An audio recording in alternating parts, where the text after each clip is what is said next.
Hello बच्चों, welcome back to the yet another session of your MCQ series. इस session के अंदर हमको एक नया चैप्टर स्टार्ट करना है जिसका नाम है डेप्रीसिएशन। ओके भैया, तो डेप्रीसिएशन के एमसीक्यू हमको करने बच्चों। पहला एमसीक्यू है आपके सामने, ये रहा। Depreciation refers to the process of, depreciation refers to the process of, बताओ किस प्रोसेस को डेप्रीसिएशन कहा जाता है?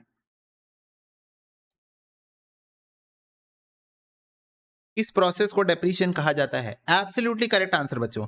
Allocation of the cost of the asset over the period of its life. Basically मैंने आपको 10 बार बताया है कि मैं आईपैड खरीदा हूं, 5 साल यूज करने वाला हूं, तो मैं 5 साल में उसके कॉस्ट को इक्वली बांट दूंगा ताकि 5 साल के खर्चे की तरह मैं उसको दिखा सकूं। Because I bought the asset for the purpose of using it over 5 years। Okay. In case the depreciable asset revalued, the provision for depreciation is based on. तो बच्चों, अगर आप किसी सिचुएशन में अपने एसेट का रीवैल्यूएशन करते हो, मतलब अपने एसेट की वैल्यू को आप बढ़ा देते हो या अपने एसेट की वैल्यू को आप कम कर देते हो because of change in market price, because of change in market price, तो डेप्रीशिएशन किस अमाउंट पे लगाया जाता है बताओ? डेप्रीशिएशन फिर किस अमाउंट पे लगाया जाता है? अगर आपने अपनी एसेट का अमाउंट ही चेंज कर दिया, मान लो मैंने कहा कि मेरा आईपैड 80,000 का बुक्स में दिख रहा है बट उसकी मार्केट वैल्यू 50,000 ही है, तो मैंने उसको 50,000 रुपए लिख दिया, तो अब मैं डेप्रीशिएशन किस अमाउंट पे लगाऊंगा? अब मैं डेप्रीशिएशन किस अमाउंट पे लगाऊंगा? वेरी गुड, अब मैं डेप्रीशिएशन लगाऊंगा रीवैल्यूड अमाउंट में over the estimated remaining life of such asset. तो जो मैंने रीवैल्यूएशन कर दी है, तो जो रीवैल्यूएशन के बाद अमाउंट आया है उस अमाउंट पे अब मैं लगाऊंगा डेप्रीशिएशन। क्या ये बात क्लियर है सबको? यस। चलो next. Which of the following is an internal cause of depreciation? बच्चों याद होगा, मैं जब आपको डेप्रीशिएशन चैप्टर पढ़ा रहा था मैंने आपको बोला था इंटरनल एक्सटर्नल कॉजेस बहुत अच्छे से याद रखना, एग्जाम में क्वेश्चन आ सकता है। तो पूछ रहा है इनमें से कौन सा इंटरनल कॉज ऑफ डेप्रीशिएशन है?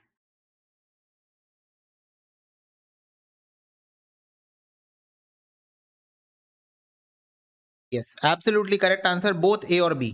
वियर एंड टीयर बच्चों मतलब नॉर्मल यूज करना मशीन को, और डिप्लीशन या एग्जॉशन होना यानी कि वेस्टिंग एसेट्स के केस में आप जब माइन करके चीजों को बाहर निकालते हो तो वो ऑटोमेटिकली उसकी वैल्यू कम होती जाती है। तो बोथ ए और B are the internal causes of depreciation, दोनों ही इंटरनली बॉर्न है। क्या ये बात क्लियर है सबको? यस। चलो next.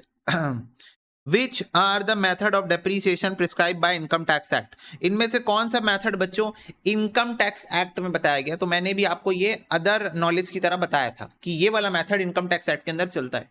Yes, written down value method बच्चों, written down value method, equal installment method, मैंने आपको basically straight line method, foundation वाले बच्चों को डिटेल में मैंने नहीं बताया था, इंटर वाले बच्चों को तो पता होगा कि जो पावर जनरेशन वाली कंपनीज होती है उनके पास एक ऑप्शन होता है कि वो एसएलएम बेसिस भी ले सकते हैं। पढ़े हो ना पीजीबीपी चैप्टर में? इंटर वाले बच्चों से पूछ रहा हूं कि जो पावर जनरेटिंग कंपनीज होती है उनके पास एक ऑप्शन होता है कि वो एसएलएम बेसिस ऑफ डेप्रीशिएशन भी ऑप्ट कर सकते हैं based on certain conditions.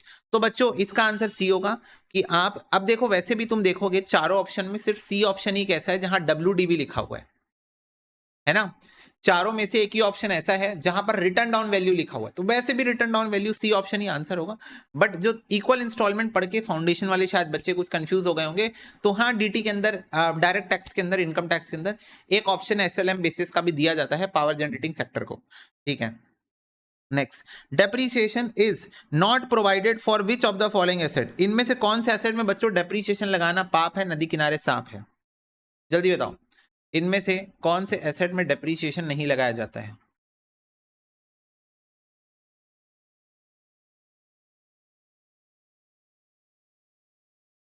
Very very good बच्चों, लैंड एक एसेट है जिस पे डेप्रीशिएशन नहीं लगाया जाता, पर जो उछल के आंसर देने की आदत है ना उसको छोड़ दो। कितने बार बोला हूं, इन्वेंट्री में भी डेप्रीशिएशन नहीं लगाया जाता है भाई, वो भी करंट एसेट है और उस पर डेप्रीशिएशन नहीं लगाया जाता है। तो इसका आंसर होगा बोथ बी और सी। तो कितने बार बोला हूं, उछल के आंसर देने का आदत छोड़ दो, बैठ के आंसर दिया करो आराम से, शांत भावना से। एग्जाम हॉल में भी बैठ के ही आंसर देना है। जो एक्साइटेड हो जाते हो ना देख के, अरे अरे डेप्रीसिएशन, अरे लैंड में नहीं लगता, लैंड बी बोल देते हैं आंसर। क्या बोलोगे बताओ? ऑब्सोलेंस का मतलब क्या होता है बच्चों? Decline in the value of asset due to, what do you mean by obsolescence? Due to physical wear and tear, flux of time, fall in the market price, innovation invention. Definitely technological change के कारण जो आपकी asset की value कम होती है, technology में upgradation होने के कारण जो आपकी वैल्यू चेंज होती है, उसको बोला जाता है ऑब्सोलेंस। क्या बोला जाता है? Obsolescence. Okay. The depreciation account is close at the end of the year by transfer to. तो बच्चों डेप्रीशिएशन अकाउंट को साल के अंत में क्लोज कर दिया जाता है। कहां ट्रांसफर करके क्लोज किया जाता है, जरा बताना। डेप्रीशिएशन अकाउंट फाइनल अकाउंट्स में कहां आता है, ये पूछ रहा है आपसे क्वेश्चन। कहां आता है? Very basic question, PNL account में आता है। Which of the following is an internal cause of depreciation? इनमें से कौन सा इंटरनल कॉज है डेप्रीशिएशन का, बताओ। Sorry sorry sorry, external cause है। इनमें से कौन सा एक्सटर्नल कॉज है डेप्रीशिएशन का, बताओ। External cause of depreciation, not internal. Which of the following is an external cause of depreciation? Note से बच्चों, इसलिए मैंने आपको बोला था इंटरनल एक्सटर्नल ध्यान से पढ़ो।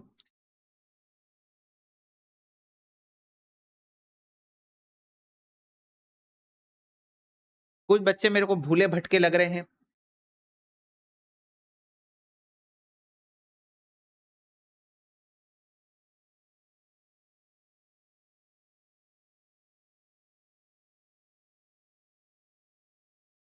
ये देखो, आपसे पूछा है एक्सटर्नल कॉज ऑफ डेप्रीसिएशन, इनमें से कौन सा है? ऑब्सोलेंस है एक्सटर्नल कॉज ऑफ डेप्रीसिएशन, बोलो हाँ। ऑब्सोलेंस है, ऑब्सोलेंस है external cause of depreciation, correct. Next, efflux और पैसेज ऑफ टाइम। इफ्लक्स और passage of time external cause of depreciation है। Abnormal reason external cause of depreciation है। तो आंसर होगा ऑल ऑफ दिस, बोलो हाँ, बोलो।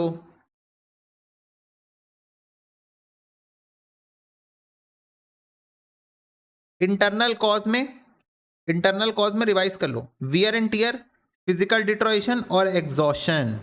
एग्जॉशन, ये दोनों इंटरनल कॉज है। क्लियर है, याद आ गया बच्चों? नोट्स बहुत इंपॉर्टेंट है, आपको रिवाइज करते रहना चाहिए। एक्यूमुलेटेड डेप्रीसिएशन बच्चों किसका एग्जाम्पल है? Accumulated depreciation is an example of,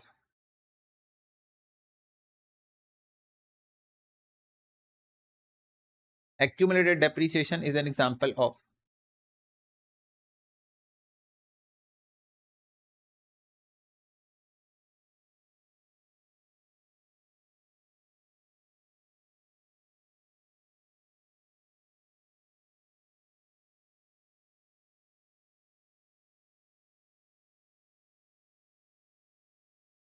yes. मेरे को एक बात बताओ, एक्यूमुलेटेड डेप्रीसिएशन को हम लोग क्या करते हैं? एसेट से माइनस करके दिखाते हैं, बोलो हाँ। एक्यूमुलेटेड डेप्रीसिएशन को हम क्या करते हैं? एसेट से माइनस करके दिखाते हैं। तो या तो बच्चों तुम उसको बैलेंस शीट में एसेट से माइनस करके दिखा सकते हो, और या तो तुम उसको यहाँ लायबिलिटी साइड में दिखा सकते हो। दोनों में से कोई भी एक ट्रीटमेंट कर सकते हो, राइट? एसेट से माइनस करो या लायबिलिटी साइड में दिखाओ, बात तो वही है। तो accumulated depreciation is an example of a liability because you can show it as a liability और you can show it as a deduction of asset. ठीक है, ये एक एक्सपेंस है? बिल्कुल भी नहीं, डेप्रीसिएशन एक एक्सपेंस है। एक्यूमुलेटेड डेप्रीसिएशन एक्सपेंस नहीं, वो तो प्रोविजन है। ओके, क्या ये एक इनकम है? बिल्कुल नहीं। क्या ये एक अनरिकॉर्डेड रेवेन्यू है? अरे बिल्कुल ही नहीं, रेवेन्यू तो सेल्स होता है। ठीक है, ओके, चलो नेक्स्ट। 10, परचेज प्राइस मशीन 8,90,000 है, फ्रेट 7,000 है, इंस्टॉलेशन 30,000 है, इंश्योरेंस चार्जेस 20,000 है, रेसिडुअल वैल्यू 40,000 है, एस्टिमेटेड लाइफ 5 साल है। Amount of annual depreciation SLM basis से कितना आएगा, बताओ। Amount of annual depreciation straight line basis से कितना आएगा, बताओ।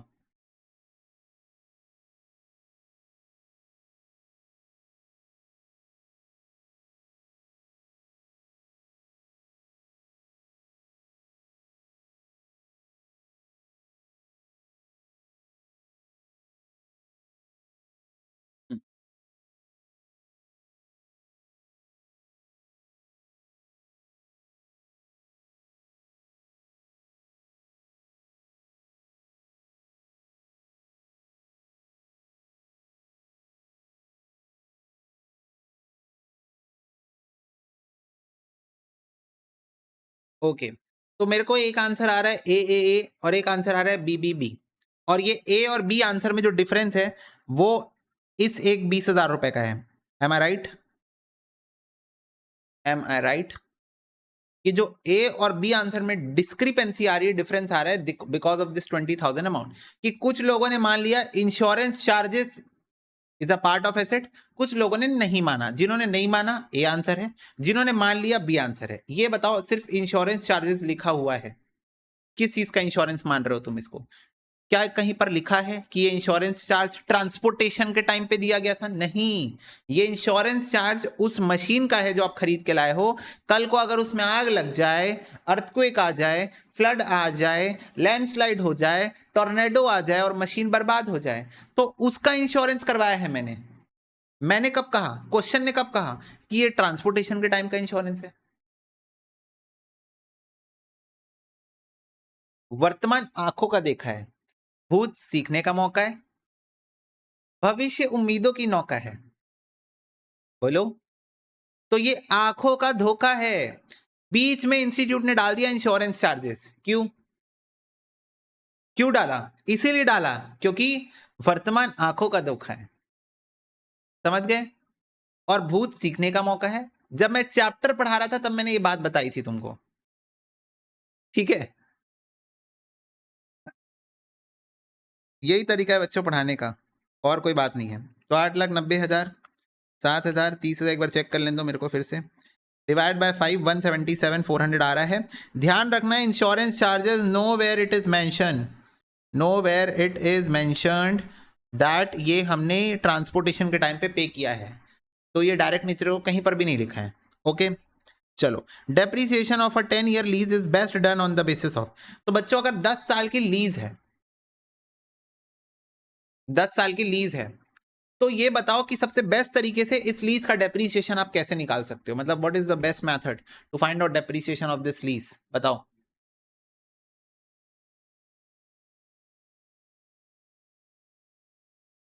ना ना ना ना ना, WDV नहीं बच्चों, नहीं, WDV नहीं। लीज है, मशीन तुम्हारी है नहीं, बोलो हाँ। अरे लीज का कॉन्ट्रैक्ट है, मशीन तुम्हारी है नहीं। 10 साल का लीज एग्रीमेंट है तुम्हारा, तो 10 साल में इक्वली बांट दो। ट्रीट इट लाइक रेंट यार, treat it like a rent. हर साल 1,00,000, 1,00,000, 1,00,000, 1,00,000, 1,00,000, 10 साल दे दिए, बात खत्म। ठीक है, 10 साल में तुमने रेंट दे दिया, बराबर रेंट हर साल का रेंट वही है, सेम है। तो straight line method is the best method to account for lease. मेरे अकॉर्डिंग तो यही है, स्ट्रेट लाइन मेथड। इससे बेटर क्या हो सकता है? तुम भाई 10 साल की लीज लेके रखे हो, जो भी पैसा लीज का है, मान लो 10 लाख रुपए, 1-1 लाख रुपए हर साल बांट दो। Treat it like a rent, simple. Okay, चलो नेक्स्ट। ओरिजिनल कॉस्ट बच्चों 1.5 लाख है, रेसिडुअल वैल्यू 10,000 है, depreciation for third year 10% per annum WDV के हिसाब से कितना होगा? बताओ। थर्ड ईयर का डेप्रीशिएशन पूछ रहा है आपसे।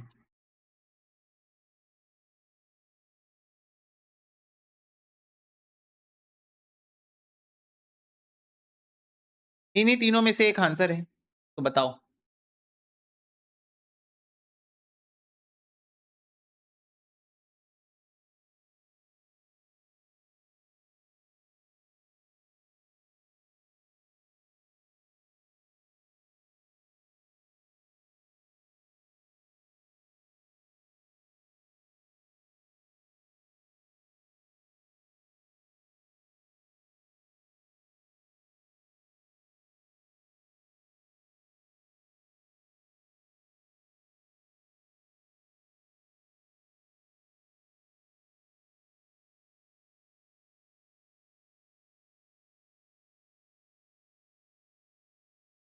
चलो कैलकुलेटर में करो, -10%, -10% इंटू 10%, आ जाएगा answer.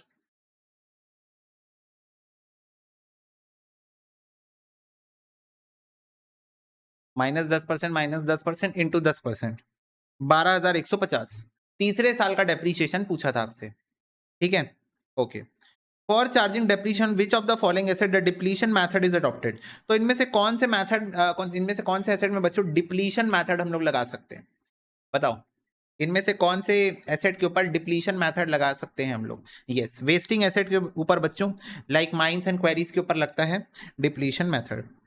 The value of an asset after deducting depreciation from the historical cost is known as. तो बच्चों वैल्यू ऑफ एसेट बताओ, after deducting depreciation from the historical cost is known as. तो depreciation minus करने के बाद में जो asset की वैल्यू होती है उसको हम क्या बोलते हैं बताओ।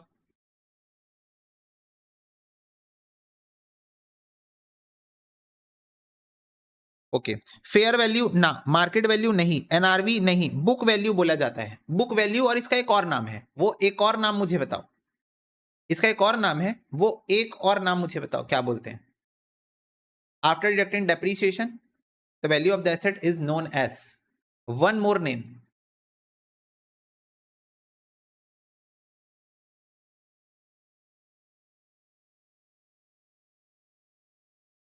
Yes, written down value.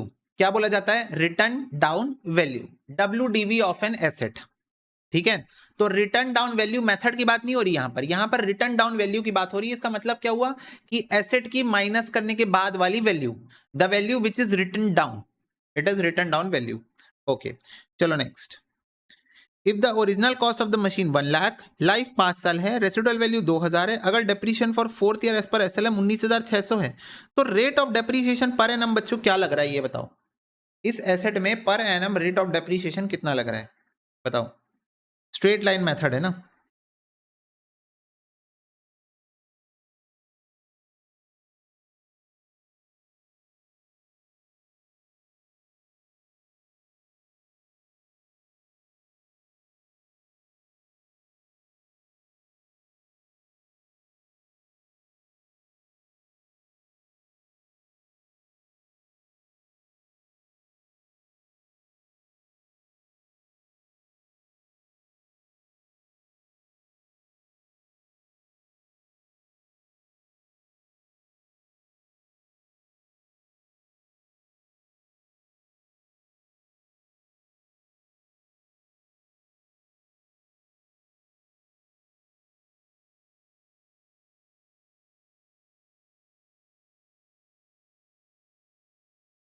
पांच परसेंट कैसे आएगा? चल आंसर कुछ भी 5% कैसे आएगा आंसर?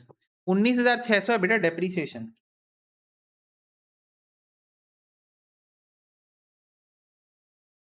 इसका आंसर है सी, 20%। अब बच्चों पॉइंट ये है कि आप 19,600 को 1 लाख से डिवाइड करोगे तो आपका आंसर आएगा 19.6%, जो कि अप्रोक्सीमेटली इक्वल टू है 20%। तो आप 20% टिक करके आओगे।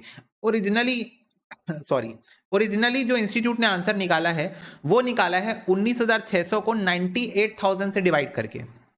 मतलब उन्होंने जो परसेंटेज ऑफ डेप्रीशिएशन निकाला है वो निकाल दिया है गलती से, ऑब्वियसली ये गलती है, कॉस्ट माइनस क्रैप करके जो कि गलत है। तो हमारा आंसर 19.6 आ रहा है, which also round off to 20%। तो हम इसको 20% टिक करके आएंगे, which is the nearest answer of the correct answer. But institute ने कैसे निकाला है? 19,600 को 98,000 से डिवाइड करके निकाला है, जो कि बिल्कुल ही गलत है, क्योंकि डेप्रीसिएशन का परसेंटेज कॉस्ट ऑफ एसेट में निकलता है। बोलो हाँ, बताओ, डेप्रीसिएशन का परसेंटेज कॉस्ट पे निकलता है कि नहीं? बोलो।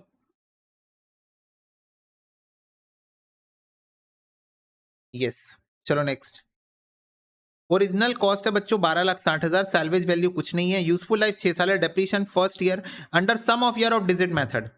सम of year of digit method के अंदर फर्स्ट ईयर का डेप्रीशिएशन कितना आएगा बताओ।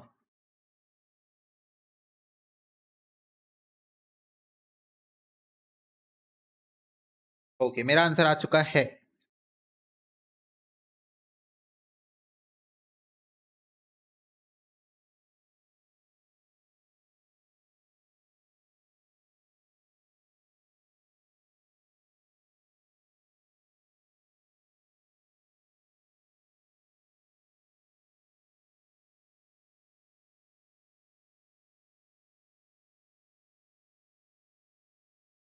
Okay, now time is up. 12,60,000 machine की डेप्रीशिएबल वैल्यू है, क्योंकि नील तो कुछ भी नहीं है। Sum of year of digit method बेटा। अब ये बताओ नीचे क्या आता है? नीचे आता है sum of the years, 1 year plus 2 year plus 3 year plus 4 year plus 5 year plus 6 year. इसको निकालने का फॉर्मूला है n प्लस 1/2, तो इसको निकालने से आ रहा है 21। ओके, और आपको बोला है पहले साल का डेप्रीशिएशन बताओ। तो ये बताओ कि इंक्लूडिंग फर्स्ट ईयर कितने साल बचे इस मशीन को? 6 साल बचे हैं। फर्स्ट ईयर के एंड में मैं डेप्रीशिएशन निकाल रहा हूं, लेकिन फर्स्ट ईयर को मिला के इस मशीन को अभी कितने साल बचे हैं? 6 साल बचे हैं, तो 6 से मल्टीप्लाई, तो ये आ रहा है 3,60,000 रुपए। तो ये है बच्चों आपका फर्स्ट ईयर का डेप्रीसिएशन। क्या ये बात क्लियर है? ये आपका फर्स्ट ईयर का depreciation. Okay, next, the number of production of similar units expected to be obtained from the use of an asset by an enterprise is called, बताओ, number of production of similar units, यानी कि कितने units आप बना रहे हो, expected to be obtained from the use of the asset by an enterprise is called.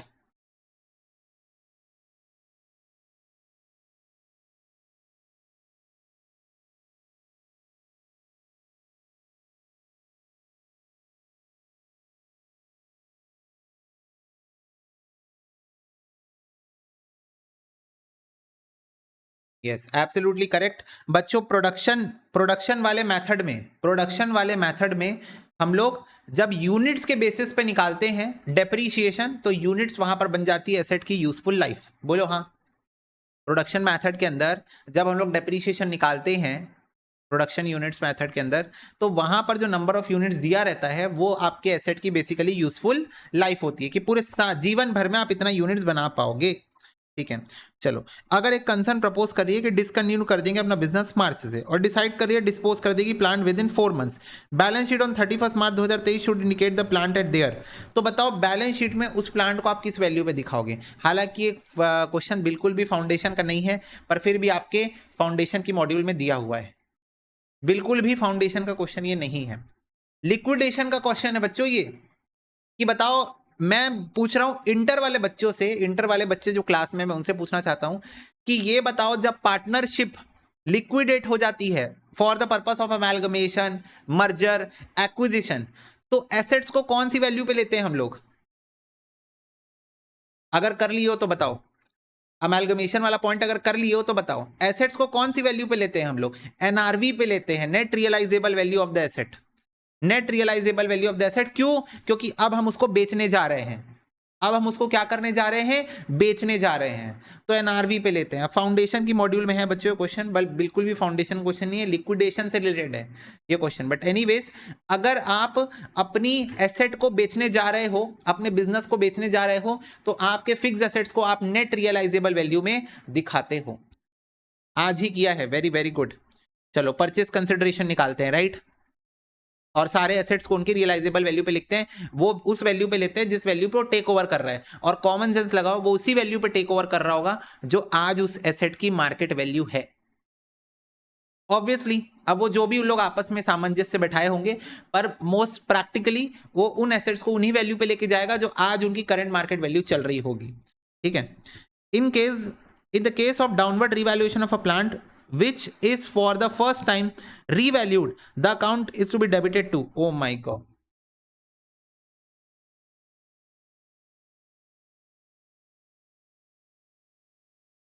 AS10 PPE foundation की module में है क्वेश्चन। क्यों है? क्यों है? AS10 का क्वेश्चन है इंटर वाले बच्चों, बोलो नाइंसाफी है ये तो, सारे बच्चे बताओ, ये तो नाइंसाफी है। अकाउंटिंग स्टैंडर्ड नंबर 10 का क्वेश्चन, PPE का क्वेश्चन फाउंडेशन की मॉड्यूल में कैसे हो सकता है? हम क्यों बोले? अरे क्यों नहीं बोलोगे? फाउंडेशन वाले बच्चों के साथ नाइंसाफी हो रही है। अब बताओ इस क्वेश्चन का आंसर मैं कैसे दूं? टेम्पररी आंसर दूं क्या? रट्टा मरवाओ क्या?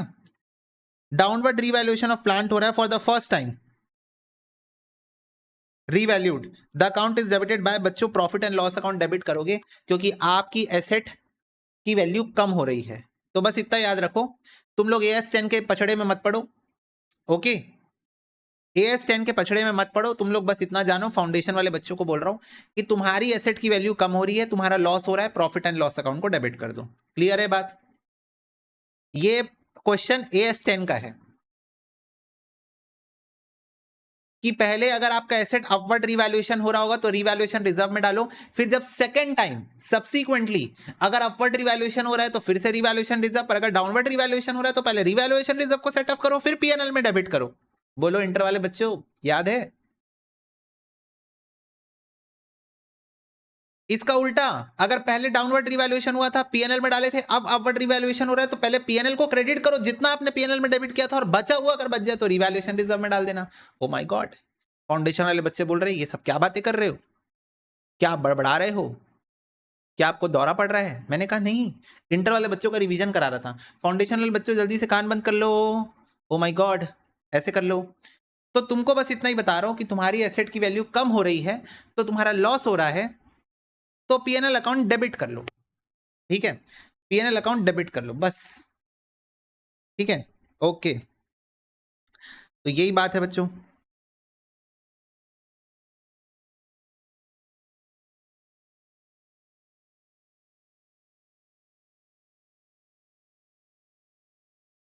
क्या ये बात क्लियर है?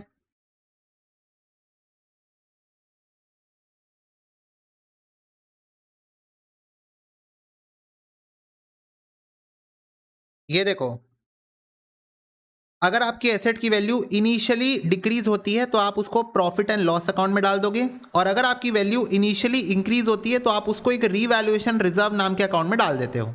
ये आपका अकाउंटिंग स्टैंडर्ड नंबर 10। ओके, बात करता है कि अगर आपके एसेट की वैल्यू कम हो रही है इनिशियली, पहली बार इनिशियली फर्स्ट टाइम, तो आप उसको पीएनएल अकाउंट में डेबिट कर दोगे अगर कम हो रही है तो, और अगर बढ़ रही है तो रिवैल्यूएशन सरप्लस में डाल दोगे। फिर उसके बाद वो सब्सिक्वेंटली बताया है, ये तुमको ध्यान देने की जरूरत नहीं है। और इंटर वाले बच्चों बिल्कुल ध्यान दो इसके ऊपर। ओके, बिल्कुल ध्यान दो इसके ऊपर।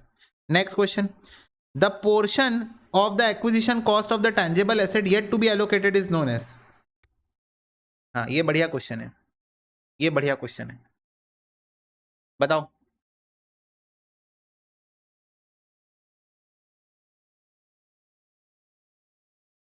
ये बढ़िया क्वेश्चन। नहीं, अभी नहीं बोलता, थोड़ी देर बाद बोलूंगा।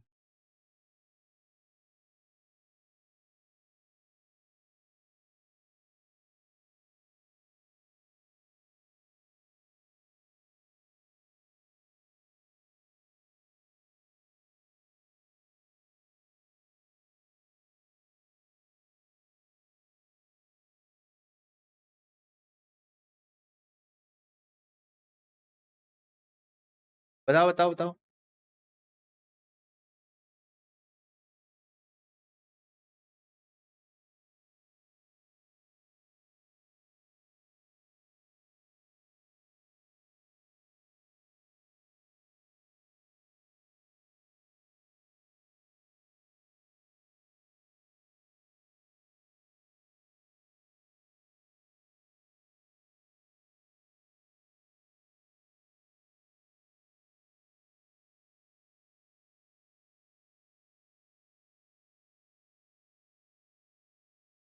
ओके, तो कुछ बच्चों ने डी आंसर दिया है, बहुत सारों ने, कुछ ने बी भी दे दिया, कुछ ने सी भी दे दिया, पर किसी भी बच्चे ने ए आंसर नहीं दिया। क्वेश्चन आपसे पूछ रहा है कि आपके बुक के अंदर जो आपके टैंजेबल एसेट की बची हुई वैल्यू है उसको क्या बोलते हैं? बुक वैल्यू WDV बोलते हैं, या तो बुक वैल्यू बोलते हैं या तो रिटर्न डाउन वैल्यू बोलते हैं। अभी तो बताया था, अभी तो पूछा था तुम लोग से कि आपकी एसेट की बची हुई वैल्यू को क्या बोलते हैं, या तो बुक वैल्यू बोलते हैं या तो रिटर्न डाउन वैल्यू बोलते हैं। क्या मजाक कर रहे हो तुम लोग, बताओ।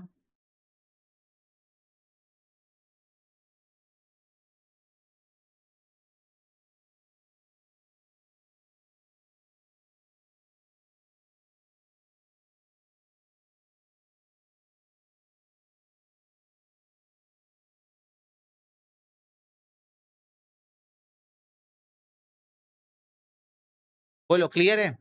Yes. Next, question number 21, original cost of a machine 25,20,000 है, सैलवेज वैल्यू 1,20,000, यूजफुल लाइफ 6 है, annual depreciation under straight line basis क्या होगा? Annual depreciation under straight line basis, बहुत easy question. Yes, 4 lakh, simple है। 25,20,000 में 1,20,000 माइनस करो, 24 लाख हो जाए, 24 लाख को 6 से डिवाइड करो, 6 4 24। The cost of a machine 20 lakh है, 2 years later the book value is 10 lakh, the straight line percentage depreciation is. तो बच्चों, cost of the machine 20 lakh थी, 2 साल के बाद उसकी वैल्यू 10 लाख दिख रही है, तो बताओ कितना डेप्रीसिएशन लगाया जा रहा है एसएलएम बेसिस पे? एसएलएम बेसिस पे इस मशीन में कितना डेप्रीसिएशन लगाया जा रहा है, बताओ।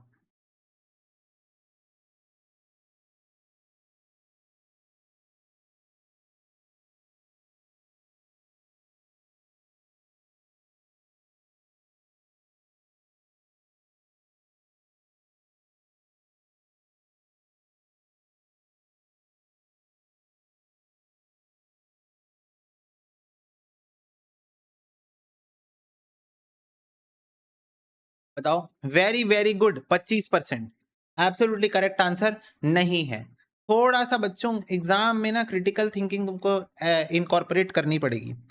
20 लाख है बच्चों, इसका 25% होता है 5 लाख। 20 लाख का 25% होता है 5 लाख। तो पहले साल 5 लाख लगा, दूसरे साल 5 लाख लगा, उसके बाद आया 10 लाख, यानी कि आपने 25% का डेप्रीशिएशन लगाया है हर साल। यानी कि आपने हर साल 25% का डेप्रीशिएशन लगाया है। आपसे पूछा स्ट्रेट लाइन परसेंटेज डेप्रीशिएशन कितना है, 25% है पर एनम। 20 लाख का 25%, 5 लाख। समझ में आई बात? अरे ये थोड़ी पूछा था निष्ठा, ये पूछा था कि डेप्रीसिएशन कितना लगा। आपको बोल रहा है क्वेश्चन कि 20 लाख की एसेट थी, 2 साल के बाद 10 लाख की हो गई है, तो ये बीच में 10 लाख का डेप्रीसिएशन लग गया 2 साल में। तो 2 साल में 10 लाख का डेप्रीसिएशन लगा, तो तुम लोग 50% 2 साल का डेप्रीसिएशन निकाल रहे हो, उसको 2 से डिवाइड करो ना। आप तो 1 साल का डेप्रीसिएशन पूछ रहे हैं ना, कि स्ट्रेट लाइन बेसिस पे परसेंटेज ऑफ डेप्रीसिएशन कितना है, ये पूछ रहा है ना क्वेश्चन। स्ट्रेट लाइन बेसिस पे परसेंटेज ऑफ डेप्रीशिएशन कितना है, तो आपको तो ये बताना है। क्या ये बात क्लियर है सबको? फटाफट से बताओ, क्या ये बात क्लियर है? चलो ठीक है, ध्यान रखना इस बात का। एक मशीन ओरिजिनल कॉस्ट 10 लाख है, नील सैल्वेज वैल्यू है, 1 अप्रैल को एक्वायर हुई, 4 साल के लिए डेप्रीशिएट होगी स्ट्रेट लाइन बेसिस पे। Decided to sell machine on 1 October for 1,20,000, what shall be the gain और loss on sale of machinery. ठीक है, 1 अक्टूबर 2022 को, 2019 को खरीदा गया था।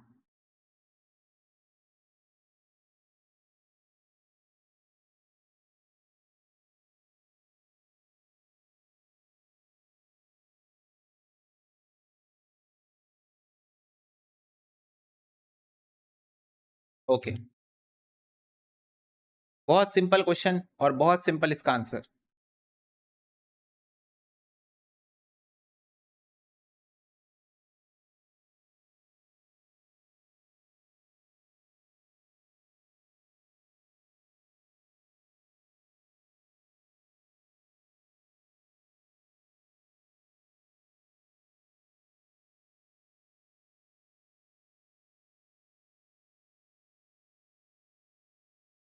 बच्चों 10 लाख की मशीन आपने खरीदी थी, 4 साल उसकी एस्टिमेटेड यूजफुल लाइफ है, 3.5 साल के बाद आप उसको बेच रहे हो। कितने साल के बाद? 3.5 साल के बाद। तो 10 लाख डिवाइडेड बाय 4 इंटू 3.5 निकाल लो, तो आपका डेप्रीशिएशन आ जाएगा। उसको 10 लाख से माइनस कर दो, तो उस एसेट की value on the date of sale आ रही है 1,25,000 रुपए। कितनी आ रही है? 1,25,000 रुपए। तो 1,25,000 रुपए की मशीन को अगर आप 1,20,000 में बेच रहे हो, तो आपको 5,000 रुपए का लॉस हो रहा है। 8,75,000 आ रहा है डेप्रीसिएशन। ओके ठीक है। Which of the following asset does not depreciate land? एक कंपनी परचेस कर रही है 1 अप्रैल को 15 लाख की machine will have a life of 5 year, what will which it will have no salvage value, depreciation charge during 21-22 was. तो बताओ 21-22 में तुमने कितने का डेप्रीशिएशन इस पे चार्ज किया होगा? बताओ। बहुत सिंपल बच्चों, सीधा सीधा स्ट्रेट लाइन बेसिस पे निकालो, क्योंकि डेटा स्ट्रेट लाइन बेसिस का ही दिया हुआ है। क्वेश्चन में डेटा एसएलएम बेसिस का ही दिया हुआ है, तो 3 लाख आ जाएगा, 5 3 जा 15। Okay, total depreciation of an asset can not exceed it's. तो बच्चों जो टोटल डेप्रीसिएशन आप लगाओगे एसेट के ऊपर, वो एक्सीड नहीं करेगा। किसको एक्सीड नहीं करेगा बताओ? वो किसको एक्सीड नहीं कर सकता?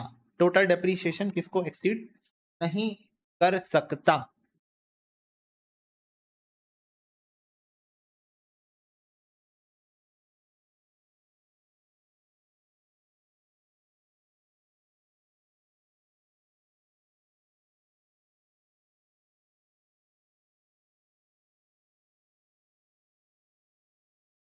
ओके, एब्सोल्युटली एक सही आंसर बस मेरे को आया है, बाकी सब ने गलत आंसर दिया है। डेप्रीशिएबल वैल्यू को टोटल डेप्रीशिएशन एक्सीड नहीं कर सकता। क्यों? बच्चों आज तक हमने जितने भी मेथड ऑफ डेप्रीशिएशन पढ़े हैं, उन सारे मेथड ऑफ डेप्रीसिएशन में हमने निकालने का जो तरीका सीखा है, सब में एक ही चीज यूज होती है और वो है depreciable amount, depreciable amount, depreciable amount, depreciable amount, depreciable amount, depreciable amount. तो मेरे को एक बात बताओ, जब डेप्रीसिएशन की कैलकुलेशन ही डेप्रीशिएबल अमाउंट से होती है तो क्या डेप्रीशिएबल अमाउंट को कभी तुम्हारा डेप्रीशिएशन एक्सीड कर पाएगा?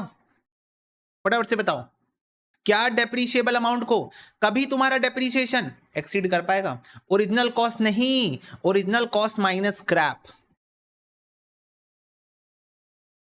क्योंकि हम स्क्रैप को कंसीडर नहीं करते हैं फॉर कैलकुलेटिंग डेप्रीसिएशन। क्योंकि स्क्रैप क्या काम कर रहा है? Recovery of cost. स्क्रैप क्या है बेसिकली कि मैंने 10 लाख की मशीन खरीदी, 1 लाख वापस मिल जाएगा मेरे को बेचने के बाद, स्क्रैप बेचने के बाद, तो मेरा नेट खर्चा 9 लाख रुपए है। तो बच्चों मेरा डेप्रीसिएशन सिर्फ 9 लाख ही हो सकता है ना, इससे ज्यादा हो सकता है क्या? मेरे को एक बात बताओ, मैंने सिर्फ 9 लाख ही खर्च किया, तो क्या 9 लाख से ज्यादा हो सकता है मेरा खर्चा डेप्रीसिएशन? फटाफट से बताओ। 10 लाख की मशीन खरीदा हूं, 1 लाख रुपए स्क्रैप के कारण वापस मिल जाएगा, तो मेरा मैक्सिमम डेप्रीसिएशन 9 लाख ही हो सकता है ना? फटाफट से बताओ, मेरा मैक्सिमम खर्चा जो मैं दिखा सकता हूं वो 9 लाख ही है ना?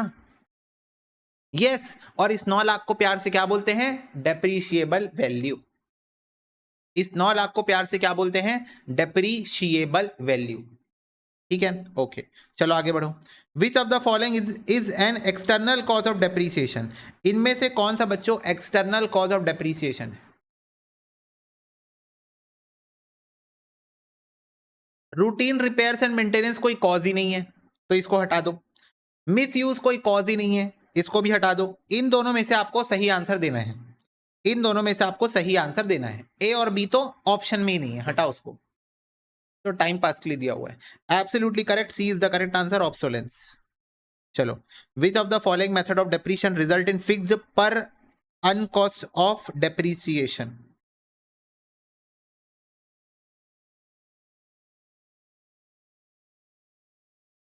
अब वो अन क्या है तुम लोग समझ गए होगे, यूनिट की बात कर रहे हैं, fixed per unit cost of depreciation.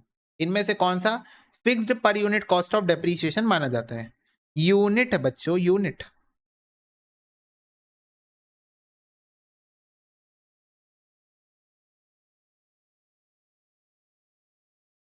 D, production unit method. Yes, production unit method. चलो, परचेज ये किया हुआ क्वेश्चन है, इसका आंसर बताओ। 177,400 था, किया हुआ क्वेश्चन है, यस मॉड्यूल का क्वेश्चन है ये। The value of an asset after deducting depreciation from historical cost, book value. Residual value of asset ascertain to know. बच्चों रेसिडुअल वैल्यू क्यों पता लगाते हैं? क्या जानने की इच्छा हो रही है हमारी जो हम रेसिडुअल वैल्यू का पता लगा रहे हैं? बताओ। Residual value of an asset is determined to no.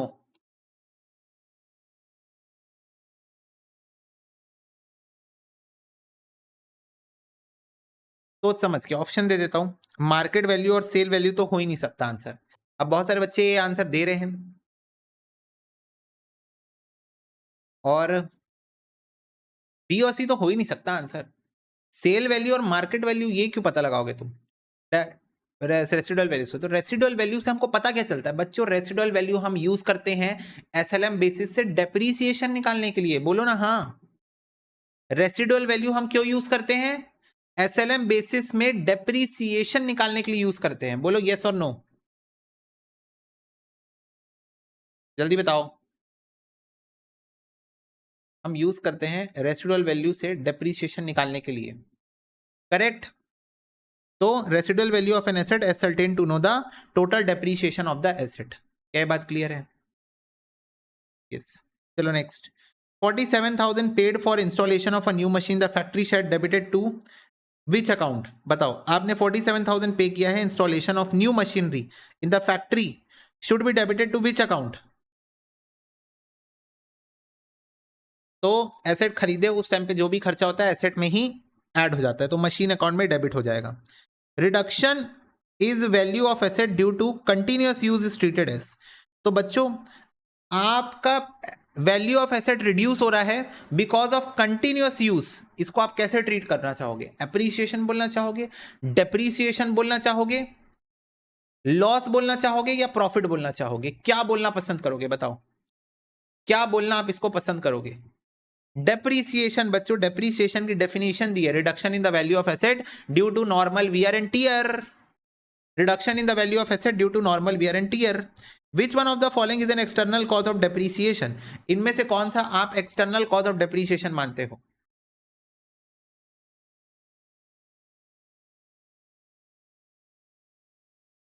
ध्रुव मैं ग्रुप में इन्फॉर्म कर दूंगा, ठीक है। एप्रिसिएशन का मतलब वैल्यू बढ़ना, हाँ, एप्रिसिएशन का मतलब वैल्यू बढ़ना।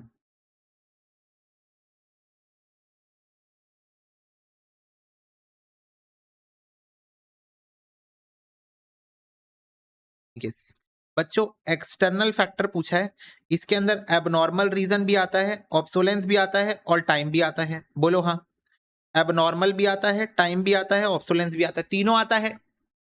बी सी और डी तीनों आता है। अब बताओ क्या आंसर टिक करोगे? क्या आंसर टिक करोगे? तो अब इन तीनों में जो सबसे भारी इंसान है उसको टिक करोगे। इन तीनों में जो सबसे भारी इंसान है उसको टिक करोगे। सबसे भारी इंसान इन तीनों में से कौन सा है जो एकदम धमाकेदार आउट ऑफ कंट्रोल है? ऑब्सोलेंस। ऑब्सोलेंस जो एकदम धमाकेदार आउट ऑफ कंट्रोल है उसको टिक करके आओगे।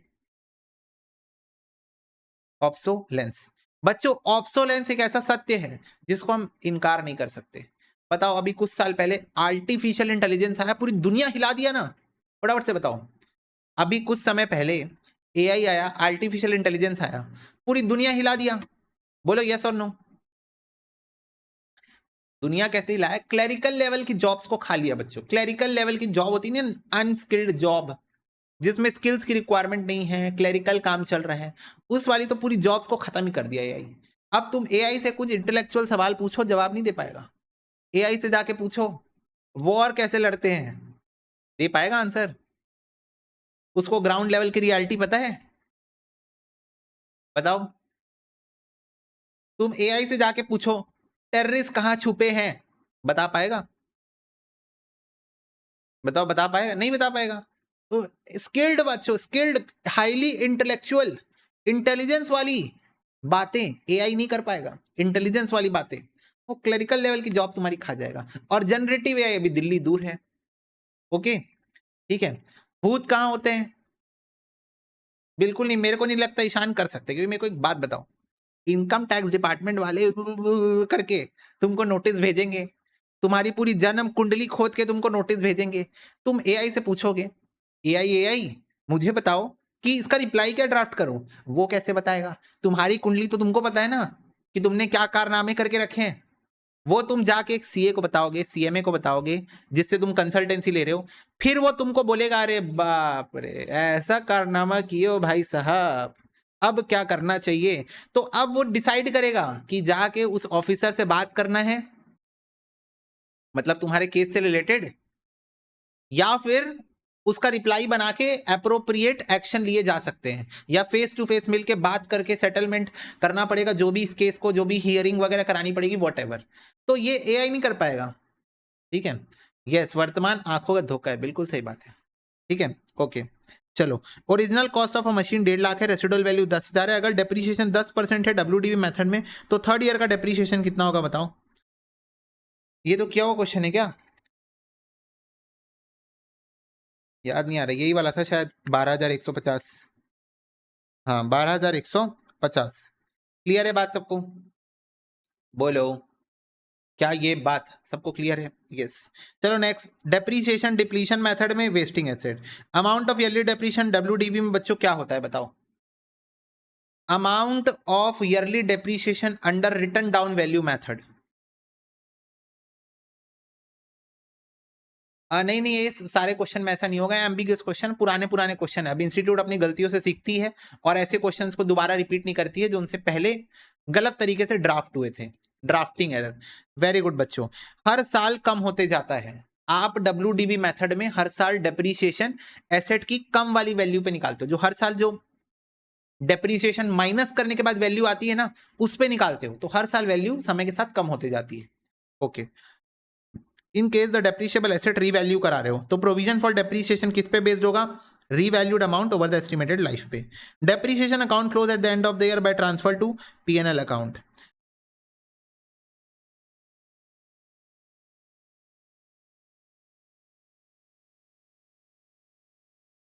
बताओ इसका आंसर।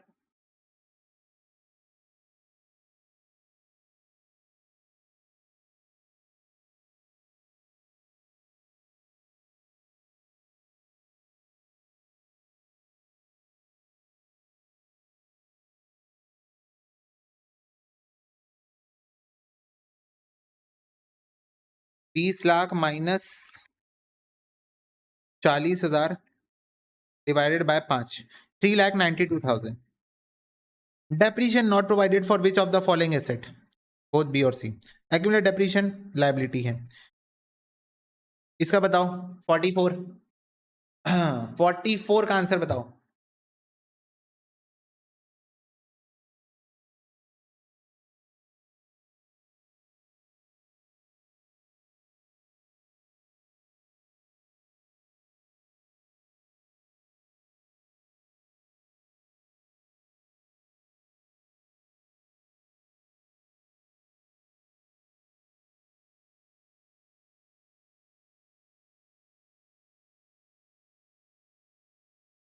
यस, ये करेक्ट आंसर है बच्चों, क्योंकि 20 लाख की मशीन हो गई दोनों मिला के, उसका 20% निकालोगे तो 4 लाख आएगा, और 4 लाख को तुम 1 जुलाई से 9 महीने के लिए निकालोगे, तो 9 महीने के निकालोगे मतलब 75%, मतलब 3 लाख।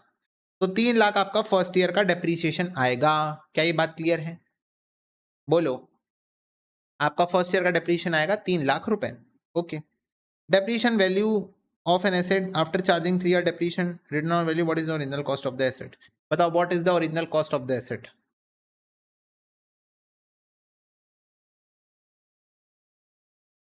मेरा आंसर आ चुका है, तुम लोग कर सकते हो, रिवर्स कैलकुलेशन करो या ऑप्शन से खेलो, जैसा तुम्हारा मन।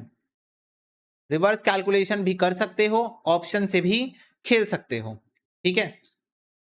हाँ, दोनों से आंसर। अरे टाइम वैल्यू ऑफ मनी तो चल रहा है, time pass. Time value of money, इससे खतरनाक खतरनाक क्वेश्चन किए हुए हम लोग, कुछ भी नहीं है।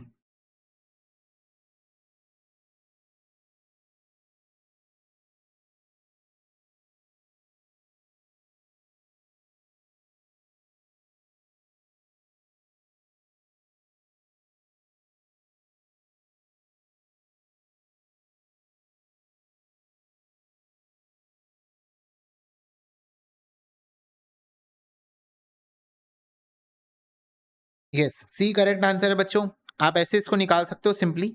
अगर 2 लाख आपके एसेट की वैल्यू है तो इस पे 10-10% 3 साल के लिए माइनस करो, देखो ये आ रहा है क्या, -10%, -10%, -10%। हाँ, 145,800 आ जाएगा। जिसको रिवर्स कैलकुलेशन करना है, तुम लिखो 145,800 अपने कैलकुलेटर में। अब 10% माइनस करने के बाद ये वैल्यू आ रही है, 10% माइनस करने के बाद ये वैल्यू आ रही है, मतलब ये जो वैल्यू आ रही है ये 90% को रिप्रेजेंट कर रही है। तो आप 0.9 से डिवाइड करो, फिर से 0.9 से डिवाइड करो, फिर से 0.9 से डिवाइड करो, ठीक है, 3 बार, क्योंकि 3 बार आपने ऐसा किया होगा, तो तुमको 2 लाख रुपए देखने को मिल जाएगा। तो ये दोनों तरीके से तुम आंसर निकाल सकते हो। नेक्स्ट रिपीटेड क्वेश्चन है, बस इसमें सैलवेज वैल्यू गैप कर दी गई है। 8,90,000, 7,000, 30,000, इंश्योरेंस चार्जेस हम नहीं लेंगे, 5 साल, इससे डिवाइड कर दो, 185,400 आ जाएगा। क्लियर है? बोलो। Yes. Under which method depreciation calculated on original cost of a fixed asset? Fixed installment method. Fixed installment method. बताओ कौन से मेथड के अंदर डेप्रीशिएशन कैलकुलेट होता है on original cost of fix asset? तो बच्चों एसएलएम बेसिस में हर साल डेप्रीशिएशन हम ओरिजिनल कॉस्ट पे ही निकालते हैं। बोलो yes. SLM basis of depreciation में हर साल हम डेप्रीशिएशन ओरिजिनल कॉस्ट पे ही निकालते हैं। ओके, चलो। ऑब्सोलेंस का मतलब डिक्लाइन इन द वैल्यू होता है ड्यू टू। ऑब्सोलेंस का मतलब होता है decline in the value due to. Yes, आपका फैशन चेंज होना, टेस्ट चेंज होना, तो change in taste and preferences, change in fashion, change in technology, जो भी बोलो। Balance of depreciation on plant account appearing in trial balance will be. तो बताओ बच्चों, जो डेप्रीसिएशन का बैलेंस प्लांट का ट्रायल बैलेंस के अंदर दिख रहा है, उसको तुम कहां शो करोगे? बताओ, उसको तुम कहां शो करोगे?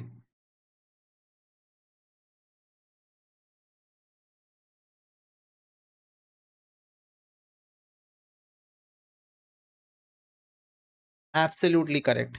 It is only going to be debited to PNL account, क्योंकि बच्चों अगर डेप्रीसिएशन ट्रायल बैलेंस के अंदर है इसका मतलब ऑलरेडी एसेट से माइनस हो चुका है। कोई भी एक जगह आएगा, बोलो यस और नो। ट्रायल बैलेंस के अंदर जो भी आइटम दिया है वो ऑलरेडी एडजस्टेड है, कहीं भी एक जगह आएगा। कहां? पीएनएल अकाउंट में डेबिट साइड। अगर ये एडजस्टमेंट में दिया होता, अगर ये एडजस्टमेंट में दिया होता, अगर एडजस्टमेंट में दिया होता तब तुम पीएनएल में डेबिट करते और प्लांट से भी माइनस करते बैलेंस शीट में। पर अगर ये ट्रायल बैलेंस के अंदर दिया है तो कहीं भी एक ही जगह आएगा। कहां? पीएनएल के डेबिट साइड। ओके, चलो next. Amount of yearly depreciation under return down value बताओ, डिक्रीज होता है ईयर बाय ईयर। क्या ये बात सबको क्लियर है? फटाफट से बताओ बच्चों, इसी के साथ तुम्हारे मॉड्यूल और पीवाईक्यू के सारे क्वेश्चन होते हैं समाप्त। क्या ये बात सबको समझ में आई? बोलो,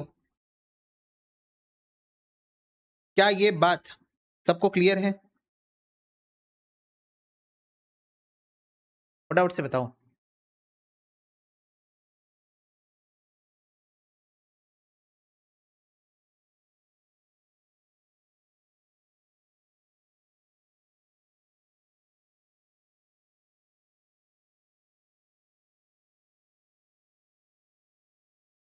ओके, चलो अब हम करते हैं बच्चों आपके मॉडल क्वेश्चन पेपर के क्वेश्चन, इंटर के मॉड्यूल के, इंटर के पीवाईक्यू के question. Depreciation is not provided for which of the following asset, both B और C. Which of the following is internal cause of depreciation? Obsolescence, wear and tear, depletion, all of these. बताओ इनमें से कौन सा external cause है? इनमें से कौन सा एक्सटर्नल कॉज ऑफ डेप्रीशिएशन है?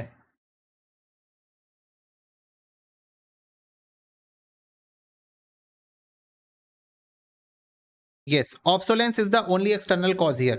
800 paid by wages for erection of a machine going to be debited to machine account. Accumulate depreciation एक liability है. For charging depreciation on which of the following asset depletion method is used? Wasting assets. Original cost 1.5 lakh है, 10,000 depreciation 10,000 12,150. 500 wait for erection of machine debited to machine account. Obsolescence mean decline because of innovation. Which of the following is external cause of depreciation? Obsolescence. Original cost 10 lakh 10 lakh 12,050. For which of the following asset depletion method is used? Mines. वही वही question बच्चों change करके पूछ रहा है। Depletion method किस में use होता है? माइंस में। एक सेकेंड हैंड कार आपने परचेज की है 2 लाख की, 1,40,000 में बेच दिया 2 साल के बाद। डेप्रीशिएशन 10% एसएलएम था, profit and loss on cell बताओ कितना होगा?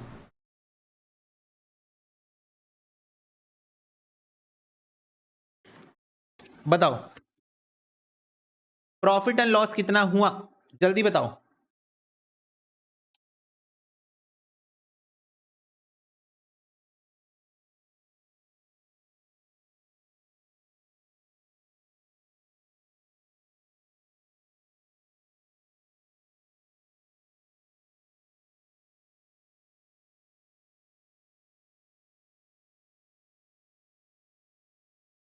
यस एब्सोल्युटली करेक्ट बच्चों, 20,000 का लॉस हुआ। 2 लाख की मशीन थी, इस पे 10%, 10% यानी कि 2 lakh minus 20,000 minus 20,000 SLM basis है ना, तो ये आ गया 1,60,000। 1,60,000 की एसेट 1,40,000 में बेच दिए हो तो 20,000 रुपए का क्या हो गया है? लॉस हो गया है। Okay, method of depletion specifically suit होता है माइंस और ऑयल वेल्स में, तो आंसर बोथ ए और बी हो जाएगा। बच्चों डेप्रीसिएशन क्या है? इन चारों में से मोस्ट अप्रोप्रिएट आंसर देना है। डेप्रीसिएशन क्या है? What is depreciation?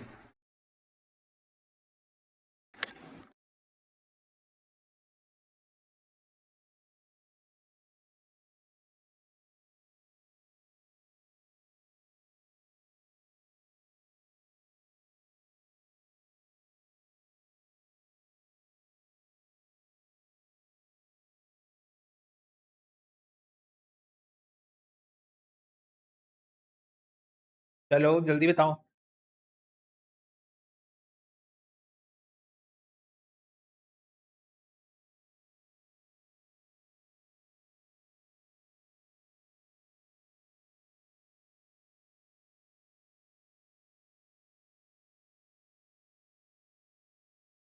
बच्चों वैसे तो डेप्रीसिएशन इज एन एक्सपेंस, बोलो हाँ।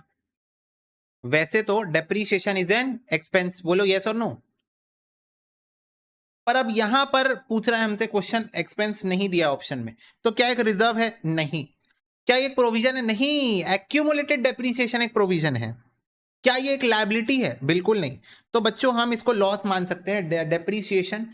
अब क्यों ऐसा? क्योंकि कभी कभी डेप्रिसिएशन लॉस के कारण भी होता है, एबनॉर्मल रीजन के कारण, ऑब्सोलेंस के कारण भी होता है कभी कभी डेप्रिसिएशन, तो इसीलिए आप इसको लॉस बोल सकते हो सुटेबली। बोलो हाँ, फटाफट से बताओ, यस और नो। नोट्स में पहला पॉइंट है।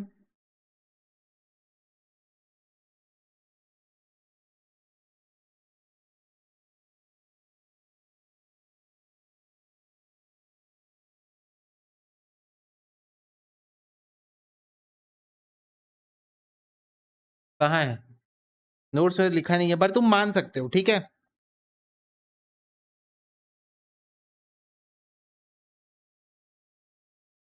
हाँ, represent an estimated loss, yes, correct, absolutely correct. चलो नेक्स्ट। बच्चों इसका आंसर तो अब कितने बार देना पड़ेगा मुझे समझ ही नहीं आ रहा है, मुझे समझ ही नहीं आ रहा कितने बार देना पड़ेगा। अब book value of an asset after charging से डेप्रिसिएशन 7290, तो कॉस्ट ऑफ एसेट क्या है बच्चों?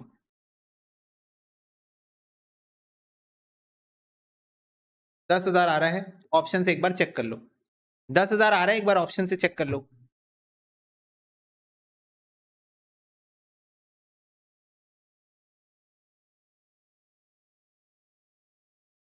ओके, चलो नेक्स्ट।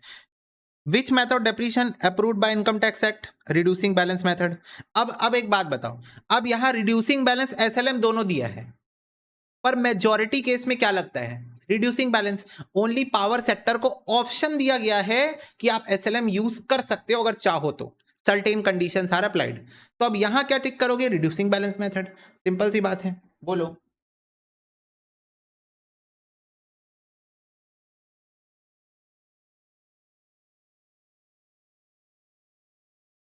यस। एक्यूमुलेटेड डेप्रिसिएशन बच्चों किसका एग्जांपल है? बोलो। एक लायबिलिटी का एग्जांपल है। कितने बार करना पड़ेगा? इसका आंसर 20% था, इसका आंसर रीवैल्यूड था। इनमें से कौन सा बच्चों मेथड ही नहीं है डेप्रिसिएशन लगाने का? बताओ, इनमें से कौन सा मेथड ही नहीं है डेप्रिसिएशन लगाने का? चलो तो पहली बार जो नाम पढ़ रहे हो वही, very very good. Asset life cycle method, ऐसा कोई मेथड हमने पढ़ा ही नहीं। हाँ, आवर्स के बेसिस में हमने पढ़ा है, सम ऑफ ईयर पढ़ा है, सिंकिंग फंड मेथड हमने पढ़ा है। Okay, which of the following is most suitable for writing of patents? तो बच्चों पेटेंट क्या है? इनटेंजेबल एसेट है। इनटेंजेबल एसेट में डेप्रिसिएशन को क्या बोलते हैं? एमोर्टाइजेशन बोलते हैं। Oh my God.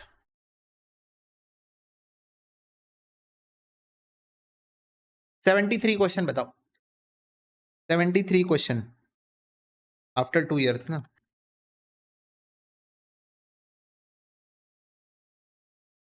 ओके, मेरा आंसर आ चुका है, तुम लोग बताओ।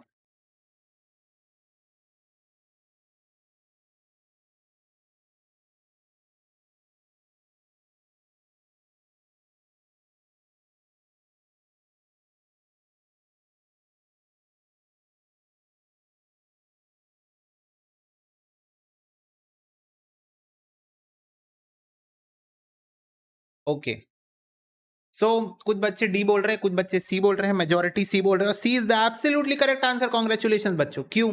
जिसका डी आंसर आया सुन लो। आपने 2 लाख की एक कार परचेज की जो कि सेकंड हैंड है, और आपने उसमें इनिशियली रिपेयर कॉस्ट कराई जो कि इसमें अभी एक्सक्लूडेड है। एक्सक्लूडेड है मतलब आपने अभी इसमें प्लस नहीं किया है। पर बच्चों ये बताओ, सेकंड हैंड अगर आप कोई फिक्स एसेट खरीदते हो और उस पर आप कोई इनिशियल कॉस्ट इनकर करते हो रिपेयर्स मेंटेनेंस की, तो वो एसेट की कॉस्ट का पार्ट बनता है। तो आपकी एसेट हो गई 2.5 लाख रुपए की। अब 2.5 लाख की एसेट पे आप 2 साल 20% का डेप्रीशिएशन माइनस करोगे WDV से, तो ये आएगा तुम्हारा, ये आएगा तुम्हारा 1,60,000। अब 1,60,000 तुम्हारी एसेट है, 1 लाख में बेच रहे हो, तो 60,000 रुपए का शुद्ध लॉस है तुम्हारा। ठीक है, okay. Cost of a machinery 60,000 है, 5 साल यूज करोगे। अगर एनुअल डेप्रीसिएशन SLM बेसिस पे 10,000 है, तो बच्चों स्क्रैप वैल्यू क्या है ये बताओ? स्क्रैप वैल्यू क्या है ये बताओ? इससे आसान क्वेश्चन मैंने देखा नहीं, 10,000 आ जाएगा। क्यों? एक बात बताओ, 60,000 की मशीन है, 5 साल तक 10,000 डेप्रीशिएशन माइनस करोगे तो 10,000, 10,000, 10,000, 10,000, 10,000, तो 5 साल के बाद तुम्हारे एसेट की वैल्यू कितनी बची होगी? 10,000। 60,000 माइनस 50,000, तो 10,000 आपकी स्क्रैप वैल्यू होगी। आप चाहो तो ऐसे भी निकाल सकते हो, cost of asset minus scrap upon estimated useful life is equal to 10,000। आप चाहो तो ऐसे भी कैलकुलेट कर सकते हो, 10,000 ही आंसर आएगा फॉर्मूले से, बट कॉमन सेंस वाला क्वेश्चन था बच्चों। अगर आप इंटरेस्ट पे कर रहे हो, एक एसेट को खरीदने के लिए लोन लिए हो और उस पर इंटरेस्ट पे कर रहे हो, तो उस इंटरेस्ट को कहां डेबिट करोगे? उस इंटरेस्ट को कहां डेबिट करोगे अगर आपने लोन लिया है एक एसेट को खरीदने के लिए?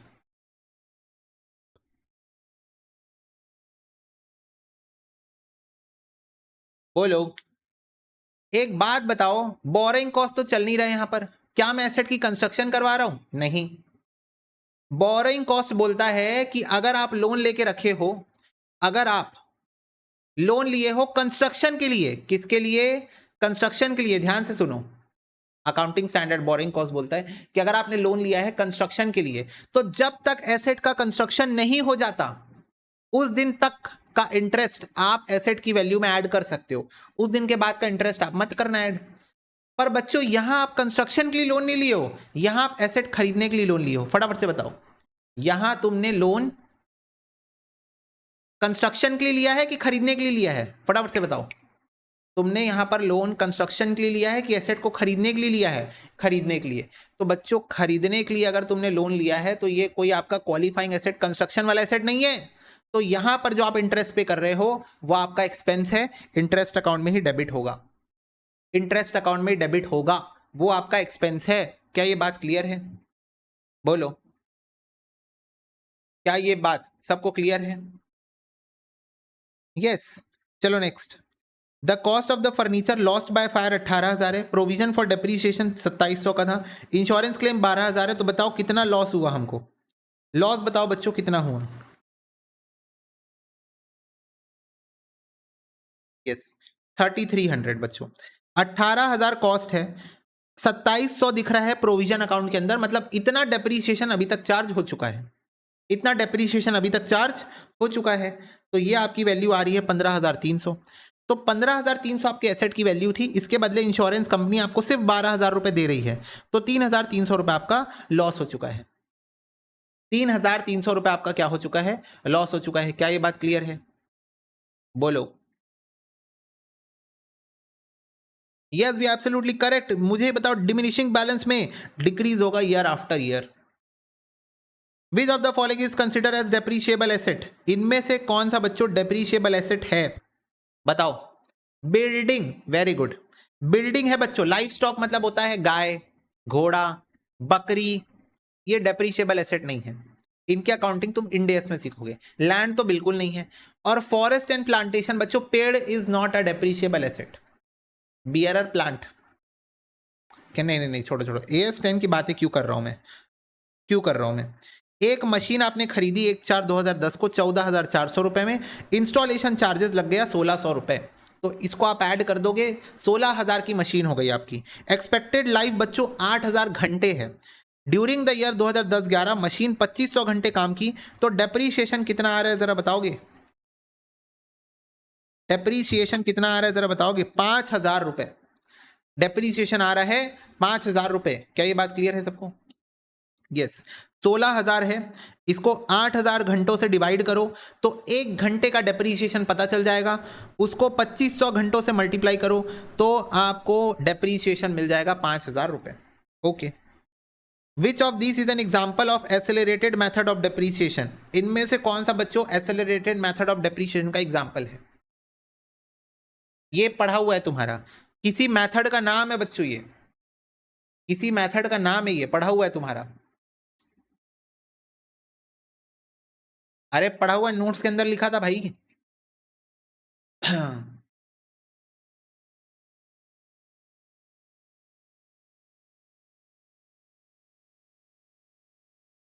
तुक्का नहीं मारना है।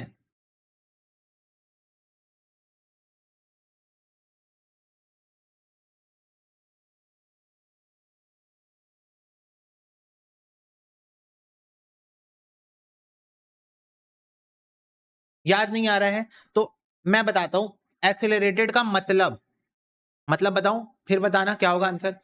एक्सेलरेटेड का मतलब होता है शुरू में बड़ा, भव्य, समय के साथ छोटा छोटा छोटा छोटा छोटा, ये होता है एक्सेलरेटेड का मतलब। शुरू में बड़ा, भव्य और समय के साथ छोटा छोटा छोटा छोटा छोटा। बोलो अब बताओ।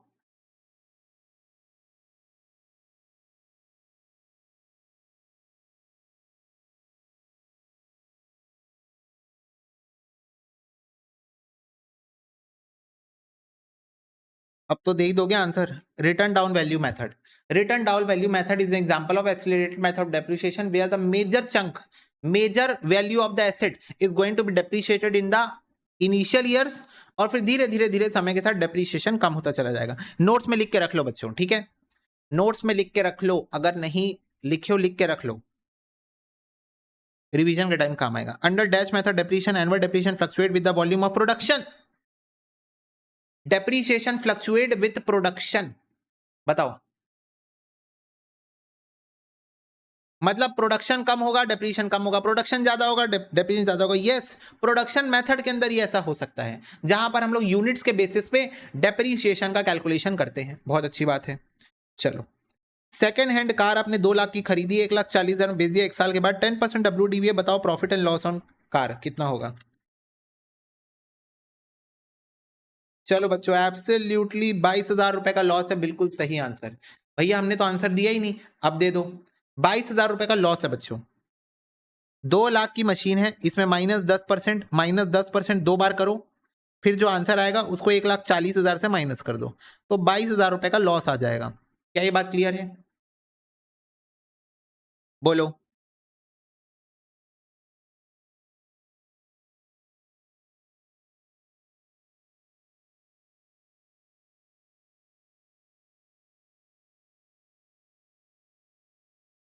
आगे बढ़े, फटाफट से बताओ। यस, टोटल कितने क्वेश्चन है? टोटल बहुत सारे क्वेश्चन है इस चैप्टर के अंदर। आगे बढ़ो। Next, the accounting process of gradually converting the unexpired cost of fixed asset into expenses over a series of accounting period is called. अब ऑब्वियसली हम डेप्रीशिएशन चैप्टर पढ़ रहे हैं, तो इसका आंसर डेप्रीसिएशन है।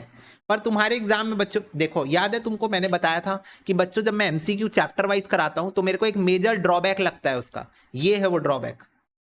ऑब्वियसली मैं डेप्रीसिएशन चैप्टर पढ़ा रहा हूं, तो इस क्वेश्चन का आंसर डेप्रीसिएशन ही है। तो यही है बच्चों चैप्टर वाइज एमसीक्यू कराने का ड्रॉबैक, कि अगर ऐसे करता तो तुम एक बार तो कोशिश करते बाकी ऑप्शंस पढ़ने की। अगर ये मिक्स्ड एमसीक्यू होते, मिक्स्ड, तो तुम सोचते यार ये तो किसी भी चैप्टर का हो सकता है, तो तुम एक बार कोशिश जरूर करते बाकी ऑप्शन पढ़ने की। बाकी क्योंकि तुमको पता है यार मैं डेप्रीशिएशन चैप्टर ही पढ़ रहा हूं और डेफिनेशन पढ़ के लग रहा है कि ये तो डेप्रीशिएशन की बातें हो रही है, तो तुम बस ए पढ़ोगे और टिक कर दोगे। ये थोड़ी सी दिक्कत वाली बात है और कोई बात नहीं है। चलो, the portion of the acquisition cost of the asset yet to be allocated, इसको क्या बोलते हैं बच्चों? इसको बोलते हैं रिटर्न डाउन वैल्यू। अभी येट टू बी एलोकेटेड है, इसको बोलते हैं बुक वैल्यू या written down value. Okay, how does depreciation affect basic accounting equation? तो बच्चों एक बेसिक अकाउंटिंग इक्वेशन में हम डेप्रीसिएशन को कैसे दिखाते हैं बताओ। तो याद करो, अकाउंटिंग इक्वेशन चैप्टर हम पढ़ रहे थे, तो वहां जो भी खर्चा होता था उसको कैपिटल से माइनस करते थे, और जो भी इनकम होती थी, फायदा होता था, उसको कैपिटल में प्लस करते थे। और डेप्रीसिएशन ऑब्वियसली एसेट से तो माइनस हो गई, तो अकाउंटिंग इक्वेशन के अंदर आपका एसेट डिक्रीज होगा और शेयर होल्डर इक्विटी भी डिक्रीज होगा, दोनों डिक्रीज होगा, क्योंकि हम कैपिटल से माइनस करके दिखाते हैं। और ये अब बच्चों इसी बात पे मेरे को तुमको एक बात याद दिलानी है। याद करो जब हम अकाउंटिंग इक्वेशन पढ़ा करते थे तो मैं कैपिटल से माइनस करता था, मैं बोलता था यार ये तो बिजनेस का खर्चा है, बिजनेस का लॉस है, कैपिटल से माइनस कर दो, बोला करता था ना। अब एक बात सोच के देखो, जब हम फाइनल अकाउंट चैप्टर पढ़े वहां पर हम प्रॉफिट एंड लॉस अकाउंट बनाते थे, और वहां पर भी जो नेट नेट प्रॉफिट या लॉस आता था उसको अल्टीमेटली कैपिटल में ही लेके जाते थे ना। तो सोचो एक बार, थोड़ा सा कॉमन सेंस लगाओ कि घूम फिर के हम वही कर रहे थे जो अकाउंटिंग इक्वेशन में कर रहे थे।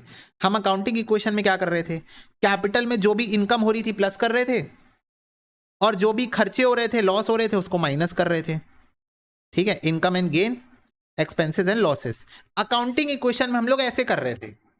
फाइनल अकाउंट्स में हम लोग क्या कर रहे थे, फाइनल अकाउंट्स में हम सारे इनकम और सारे एक्सपेंस को एक जगह लिख रहे थे पीएनएल अकाउंट के अंदर, फिर उसको प्लस माइनस करके जो नेट फिगर आ रहा था, नेट प्रॉफिट बोल लो या लॉस बोल लो, उसको हम डायरेक्टली कैपिटल में जाके प्लस या माइनस कर दे रहे थे। तो कर वही रहे थे बच्चों, तरीका बदल गया बस। तो अकाउंटिंग इक्वेशन को इसलिए फंडामेंटल बोला जाता है, ठीक है। तो सारे बच्चे बताओ, डेप्रीशिएशन लगाने के कारण एसेट की वैल्यू तो कम होगी, साथ में कैपिटल को भी आप कम करोगे। बोलो हाँ, बोलो यस और नो, फटाफट से बताओ।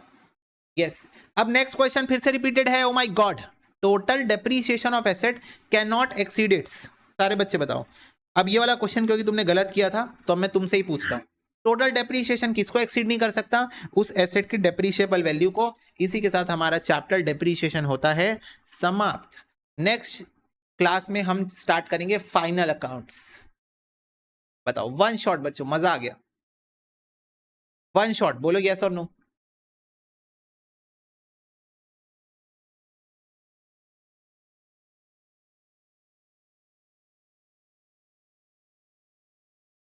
यस यस अभिषेक, निकाल सकते हो। अब बच्चों एक बात मेरे को तुमसे बस कहनी है, वो बात थोड़ा सुन लो।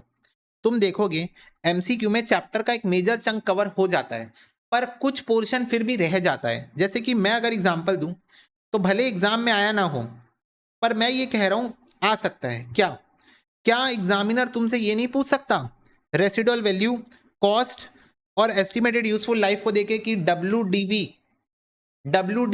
बेसिस पे डेप्रीशिएशन निकालो, what is the percentage of depreciation on the basis of W? नहीं पूछ सकता क्या? फटाफट से बताओ। Residual value, cost, estimated useful life पूछ सकता है, पूछ सकता है। अब तुम अगर नोटिस करोगे, एक भी एमसीक्यू ऐसा अभी तक आया नहीं, ना मॉड्यूल में है, ना पीवाईक्यू में है, ना एमटीपी में है, अभी तक तो नहीं आया। पर क्या इसका मतलब ये है कि आगे नहीं आएगा? मैंने कब कहा? इंस्टीट्यूट ने बोला क्या कि अभी तक जो नहीं पूछे वो आगे भी नहीं पूछेंगे ना? तो कहने का मतलब क्या है? कहने का मतलब ये है बच्चों कि आप नोट्स का सहारा नहीं छोड़ सकते लास्ट तक। आ रही है क्या बात समझ में? कि आप नोट्स को नहीं छोड़ सकते last, until last day of the exam you have to go through the notes again and again and again, because MCQ are not the full-fledged coverage of the syllabus. Notes are the full-fledged coverage of the syllabus. Again sum of year of digit method का एक question आया, लेकिन बच्चों sum of year of digit method के और questions exam में आते हैं। मेरे को एक बात बताओ, जब मैं तुमको चैप्टर करा रहा था, क्या मैंने तुमको sinking fund method, annuity method के ऊपर कई सारे क्वेश्चन कराए थे प्रैक्टिस? याद है तुमको? एमसीक्यू में नहीं दिखा, एमसीक्यू में नहीं दिखा, पर करवाए थे, करवाए थे। अब फाउंडेशन में क्यों नहीं आ रहा है, उसके पीछे रीजन है। इंस्टीट्यूट ने ना फाउंडेशन के चैप्टर के हेडिंग में लिख दिया है कि हम सिर्फ WDV और SLM पूछेंगे। तुमको समझ में आ रही है बात? इंस्टीट्यूट ने फाउंडेशन की मॉड्यूल को पकड़ा और उसके हेडिंग में लिख दिया, क्या लिख दिया कि डेप्रीसिएशन, और ब्रैकेट बना के लिख दिया straight line method, WDV method.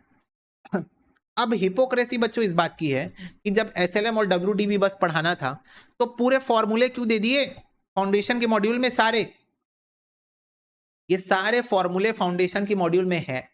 दूसरी बात, क्या फाउंडेशन की मॉड्यूल में लिखा है accounting standard number 10 PP is also covered? Come on, फटाफट से बताओ, क्या फाउंडेशन की मॉड्यूल में बात लिखी है कि AS10 PP ऑल्सो कवर्ड? नहीं, AS10 तो इंटर में है, फाउंडेशन की मॉड्यूल के MCQ में AS10 का क्वेश्चन पूछा हुआ है। अब बताओ। तो कहने का मतलब सिंपल ये है बच्चों कि आपको नोट्स को बार बार रिवाइज करना है। MCQ कहीं से भी कैसे भी पूछा जा सकता है, कैसे भी बना के पूछा जा सकता है। तो जब आप MCQ प्रैक्टिस करते हो, मैं आपको समझाने की कोशिश कर रहा हूं, MCQ प्रैक्टिस करने का मतलब है सेल्फ इवैल्यूएशन, कि आपको ये चैप्टर कितना आता है। समझ गए? आपको ये चैप्टर की कितनी नॉलेज है, आपको कितनी चीजें आती है, कितने कॉन्सेप्ट्स आते हैं, ये सीखना is the purpose of solving MCQ, that's it, not more than that. Last day तक आपको MCQs तो एक दो बार और रिपीट कर लो, आपको करना है तो, लेकिन आपको नोट्स बार बार गो थ्रू करने हैं, क्योंकि अगेन न्यू टाइप के क्वेश्चंस भी आ सकते हैं, न्यू टाइप के क्वेश्चन भी बनते हैं एग्जाम में, हर अटेम्प्ट में बनते हैं। आपने कई सारा क्वेश्चन देखा होगा जो कि रिपीट नहीं भी हो रहे हैं पर एग्जाम में आए हुए हैं। तो बस इस बात का आप अच्छे से ध्यान रखना, ठीक है बच्चा पार्टी? यस। तो आज की क्लास में बस इतना ही, मिलते हैं अगले सेशन में विद अ न्यू चैप्टर। तब तक के लिए God bless you, take care and bye bye.